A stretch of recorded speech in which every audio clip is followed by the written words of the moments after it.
Well, then we get to John Lewis. Now, as far as immorality is concerned with John Lewis, became a congressman, John Lewis wasn't so much as immoral. John Lewis is just stupid. John Lewis is so stupid you kind of felt sorry for him. They said that when he was a little boy on the on his people's place that he used to preach to chickens. So John Lewis never really had good sense. So when he joined SNCC and joined the Freedom Riders, what John Lewis became was a crash test dummy. He was good to get his ass whooped. Now they tear him up. They got more pictures of John Lewis bleeding from the head than they probably got him standing up in Congress making speeches. That joker would take a ass whooping and I didn't understand it.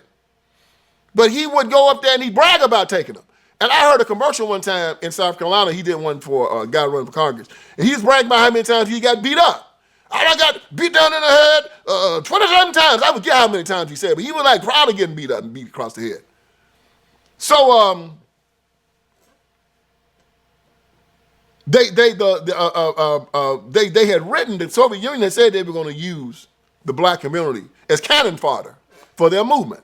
You know, that means just put them out there like Hezbollah does suicide bombers. Send them out there and let them get the hell beat out of them. While we sit up here and watch. They beat them down, we kill them, we put them all out there. They're expendable. Well, John Lewis was one of them.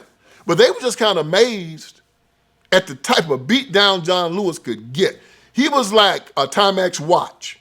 He would take a licking and keep on ticking. And most people will take a whooping like that and say, I ain't gonna do this no more. John Lewis is almost like Joe Frazier. You just keep on coming. Wham, wham, wham, wham, wham, wham, wham. You keep on coming. So that's what John Lewis was good for. They would put John Lewis on the front line and say John Lewis can take punches. And John Lewis take like a hell of a lot of punches. And he just got famous for it. So when he ran for Congress, everybody saw how John Lewis had sacrificed his body for the civil rights movement, and they voted him in. I think they just kind of felt sorry for him. Because sometimes that happens. You know, you find a person that's been in the military, you see they took a whole lot of hits, and they run for office, and people will, say, well, you earned your right to be up in there because you took all these hits.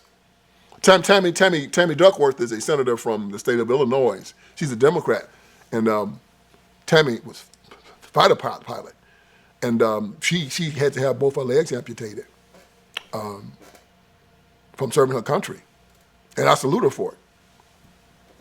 And she's been elected, she got elected to Congress, elected to Senate. But some people, they earned that in battle.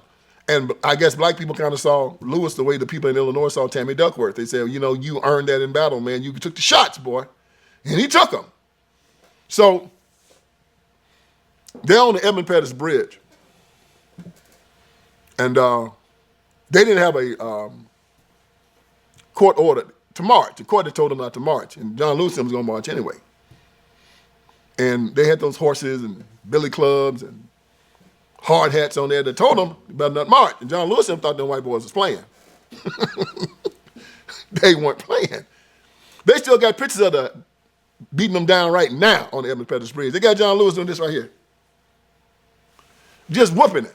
So John Lewis go back with a concussion, bleeding from the head as always. And it just becomes, Bloody Sunday. John Lewis walked across the bridge again for the rest of his life, singing "We Shall Overcome." And I guess that song aggravates me, man.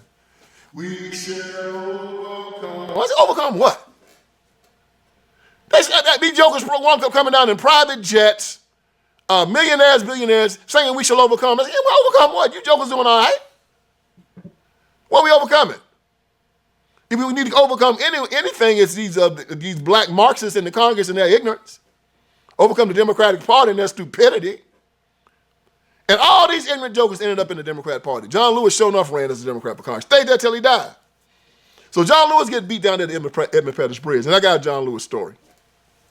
So when I was running for Congress in 2000, I went up on Capitol Hill to confer with some Republican congressmen to see if I can get some support and raise some money, this and that and the other. So I'm up there with Congressman Jim DeMint, a few others.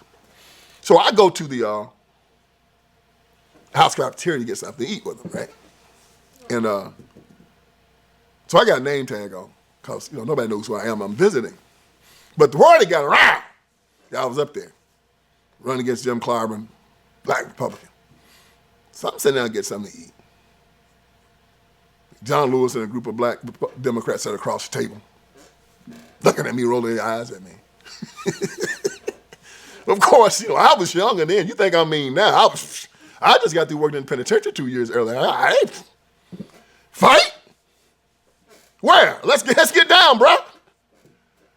So I'm staring back, right? John Lewis said, John Lewis was tired tongue because all them butt cuttings he had took, it kind of messed up his brain a bit, right? So he couldn't really talk.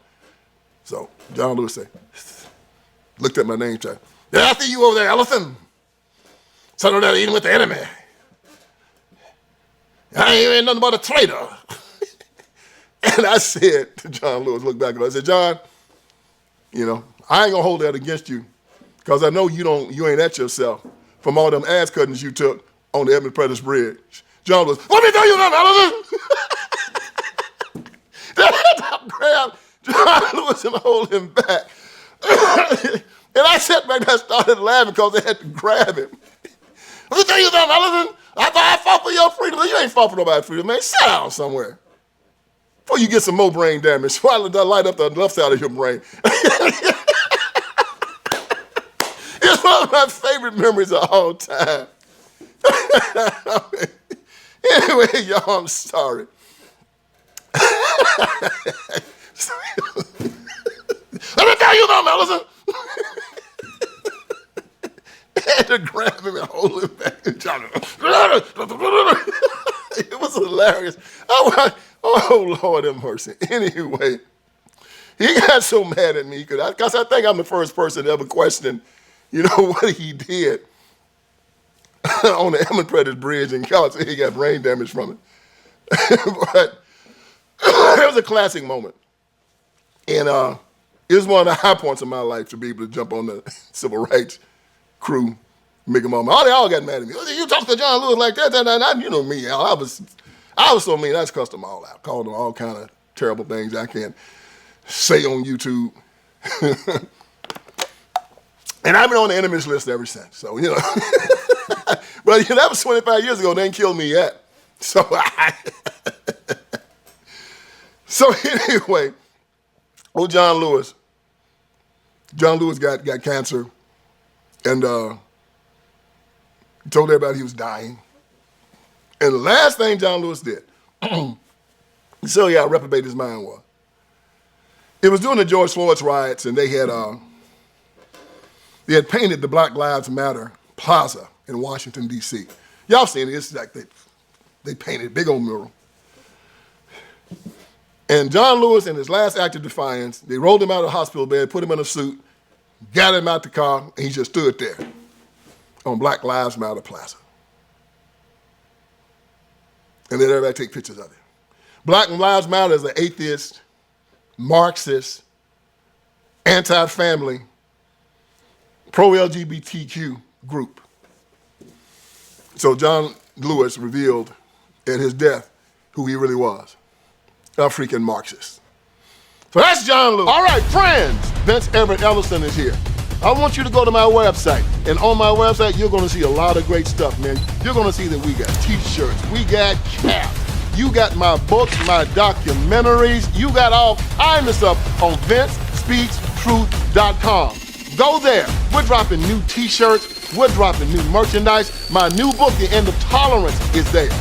The End of Tolerance. Make sure you get it, make it #1. If you got my first 3, get The End of Tolerance. It's just as good. And it's telling us we have to end our tolerance with these leftists, these Democrats. We can no longer allow them to sexually groom our children.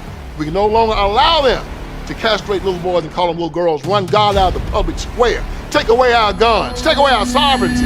No longer allow it. So go on VinceSpeaksTruth.com. That is VinceSpeaksTruth.com. Hit merchandise. You'll see the t-shirts. You'll see the caps. You'll see the books. You'll see the documentaries. You'll see it all. And let's keep this ball rolling. God bless you.